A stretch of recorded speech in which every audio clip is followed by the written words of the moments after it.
The early 2000s were rife with World War II shooters. However, World War II wasn't the only conflict that received attention in the gaming world during that era. The Vietnam War also received some attention, although the games that released were not nearly as popular. Among them was Men of Valor, Shell Shock Nam 67, Battlefield Vietnam, which is the only one I knew about during that time, and Viet Cong. Viet Cong is a game I discovered years after it released, and I learned it attracted a rather large fan base. Right from the start, the game tries to immerse the player into the atmosphere and time period. That, combined with the conflict itself and the attention to detail, make it a bit different than others of its kind. Developed by Pterodon in cooperation with Illusion Softworks and published by Gathering of Developers, Viet Cong was released for PC, PlayStation 2, and Xbox in March 2003. For this review, I played the PC version along with the expansions Fist Alpha and Red Dawn, which was released for free. I did install the VC Starter launcher, which allows the game to run properly on modern operating systems. I have put a link to where you can download it in the description below.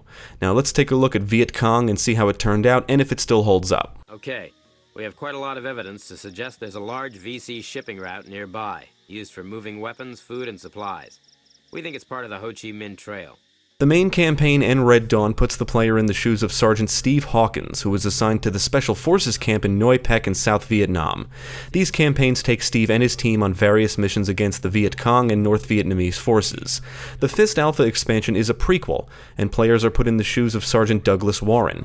He and his team complete various missions, which leads to the events of the main campaign. I appreciate that the writing attempts to flesh out the characters, each one has their own personality, and most of the performances are decent, but the dialogue is often terrible. I'm regretting it all the time. Where's the justice? Those VC are always busy while we sit on our asses and let them practice mortar fire on us. Could be worse. How? Dunno. Maybe if they send some tanks up and at us, better get our stuff ready. Come on. Viet Cong is not fast-paced, nor does it ever feel like a shooting gallery. It's a slow-paced, first-person shooter with some tactical elements. You are often accompanied by team members during missions, and you can issue basic commands. Your team is more than just a bunch of background characters. They actually hold their own pretty well and serve a purpose. For example, the point man will lead the team to objectives and detect traps. The medic will heal wounded team members, and the engineer can provide ammo. If they detect enemies, they will get down and move to cover and shoot at and kill foes. Now, as good as your team is in most situations, their pathfinding can be problematic. They frequently get in your and each other's way, and if they follow you into a tunnel, they can end up blocking you from moving where you need to go. Disperse!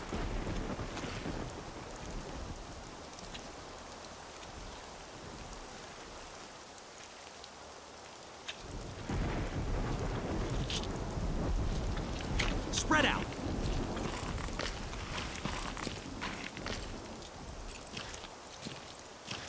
If you don't move slowly, you can easily run into trouble. Playing Viet Cong like you would some other games of its kind will often get you killed. Enemies can kill you quickly, and you have to be mindful of traps. You're in a jungle surrounded by foliage, so sometimes visibility can be a problem, and it's by design, and it will keep you on your toes. That said, unless you've played through the campaign before, it's wise to stick with your team and follow your point man, because he will alert you to traps and enemies. But he moves extremely slowly, so you need to have patience. You are given a limited number of saves per area, and if you follow the point man, it can be quite a while before you reach the next checkpoint. And if you don't save before you get there and then die, you will have to trek the long distance again, and that can be frustrating. Village not far. Hotel 6, this is Viper 1. The drop went okay. We are en route to the village. Over. Copy that, Viper 1. Good luck. Over. Viper 1, out. One thing that stands out about Viet Cong is immersion. I don't think I have played another war game that immerses you into the experience quite like this. It's a combination of gameplay elements and world design, from the creatures and sounds of the jungle to the intensity of the combat. Viet Cong is one of the most immersive and detailed war games I have ever played. After you complete a mission, you're brought back to your camp or base where you can swap out and test different weapons, and read up on information about your team, weapons, and your next mission. The protagonists will carry a medkit, knife, sidearm, grenades, and one primary weapon which can be swapped out with others you find. If a medic is not around, you can heal yourself with a medkit, and you can search dead bodies for medkits, ammo, and weapons. Some bodies contain personal effects like pictures, letters, and other items that Steve will comment on. They don't affect the gameplay in any way, but it's a very cool little detail. Glad that's over. This looks like some important information.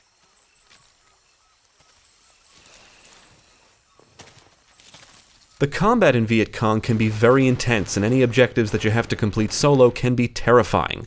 That's when you realize just how helpful your team is. Death can be instant if you're not careful. It's often wise to stay down and get to cover during firefights and lean around corners. When your team is with you and they engage the enemy, they essentially distract them from targeting you. But when you're on your own, you're going to be outnumbered, and enemies are often accurate with their shots. The enemy AI isn't always the greatest, but for most encounters, their flaws are masked by the environment. Even in the more open areas with little foliage, they can still drop you quickly if you don't take any precautions.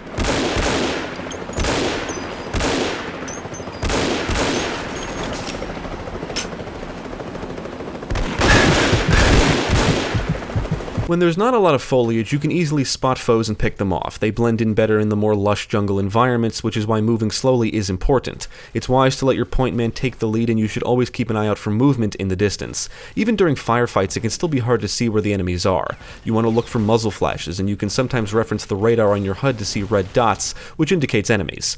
Sometimes you can be looking exactly where one of the dots is located, but not see the enemy, which is typically because they're behind cover or at a different elevation. A firefight doesn't occur around every corner, which can result in a very tense experience. If you follow your point man, there will be long stretches of just walking, but you should always be vigilant because you could walk over a hill or turn a corner and bam, you're being shot at because you just strolled into view of an enemy patrol.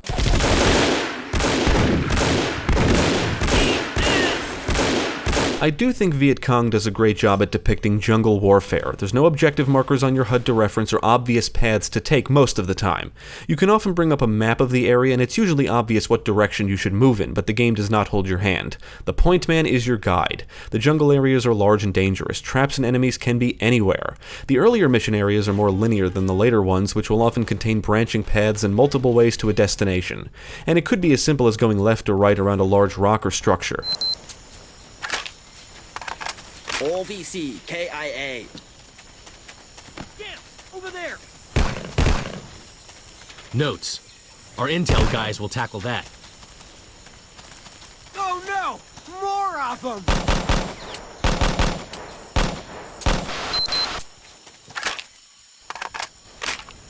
In addition to the jungle areas, you'll fight your way through villages and camps, navigate around ruins, and move through tunnels.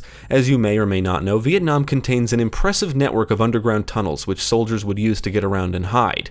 The tunnels served as communication and supply routes and contained weapon caches and living quarters. There's a few missions that take you through a network of tunnels, and from a game design perspective, these are the most confusing and frustrating areas in the game, mainly because it's not clear where you need to go and the tunnels contain numerous paths, dead ends, and traps. Plus, enemies are scattered throughout. It's just very easy to get turned around, lost, and stuck.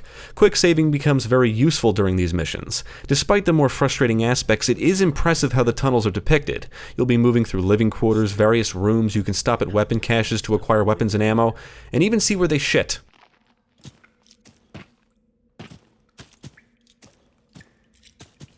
Oh, Jesus. What a stink. Good place for an ammo store, though.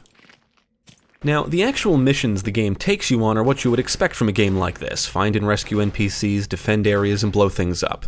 There are a few standout missions, like one where you have to sneak or shoot your way through a Viet Cong village and then escape in the dead of night, and others that have you engaging enemies from a helicopter and boat. Every mission feels intense, but that doesn't always mean every mission is enjoyable. The end of the Fist Alpha campaign features a lot of forced stealth objectives, which can be very tedious even if you follow your point man. In the Red Dawn mission, your objective is to locate a pilot, and the map is large and contains several enemy snipers that can pick you off from a distance. It can be very frustrating simply due to its trial and error nature. As you progress through the main campaign and Fist Alpha campaign, you'll unlock maps and weapons for the game's quick fight mode. The goal of this mode is to simply survive. You can play as a US or Viet Cong soldier, select the map, difficulty, what equipment you want to bring, and if you want to bring along team members.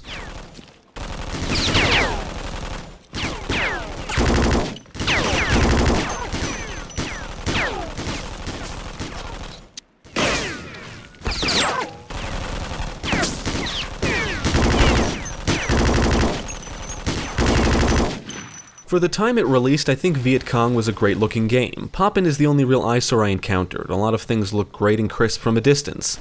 The weapon models look great, the reload animations are good, and the game is packed with details. If you decide to play this on a modern system, I would recommend the VS Starter launcher because it fixes various issues and improves texture filtering, among other things. I did play through the game in widescreen, and cutscenes do appear slightly stretched, but during gameplay everything looks fine. Weapons fire sounds pretty good, team members and enemies will shout during combat, and the action is accompanied by an appropriate soundtrack, and includes several songs from the time period. Although, surprisingly, no Fortunate Son. On the technical side, I did not encounter any issues and the game ran silky smooth.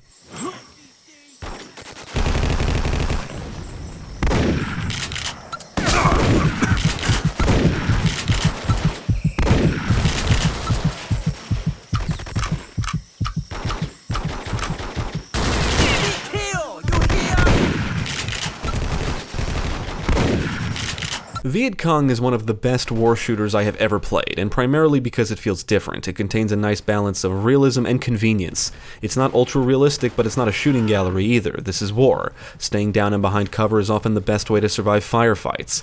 Having a medkit and medic on your team doesn't mean you can run out into the open and tank damage like a Terminator. Enemies can drop you quickly, you have to take things slow, be mindful of your surroundings, and stick with your team. Each member serves a purpose and can be helpful. There's a lot of little things in the game that make the experience feel unique. However, it's not without flaws. The AI can be problematic. Friendlies can frequently get in your way, and watching them and even enemies repeatedly jump up and down for seemingly no reason, or because they're trying to get over something and simply can't, can pull you out of the immersion.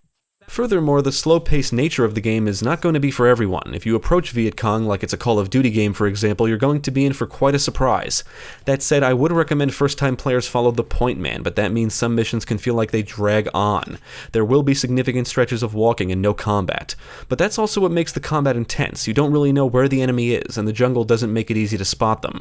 Some missions can suck for different reasons, but most of the time the gameplay is fun. Viet Cong is a game that requires patience.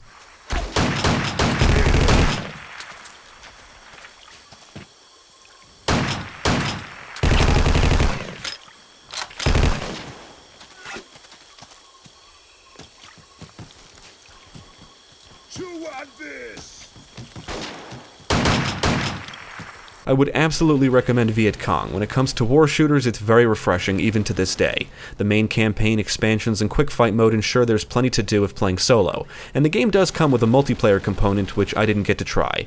Viet Cong still has a following, and I think it's worth mentioning that I did find some mods out there. Ultimately, Viet Cong is a great game, and if you don't mind a slow-paced experience, I would definitely suggest checking it out.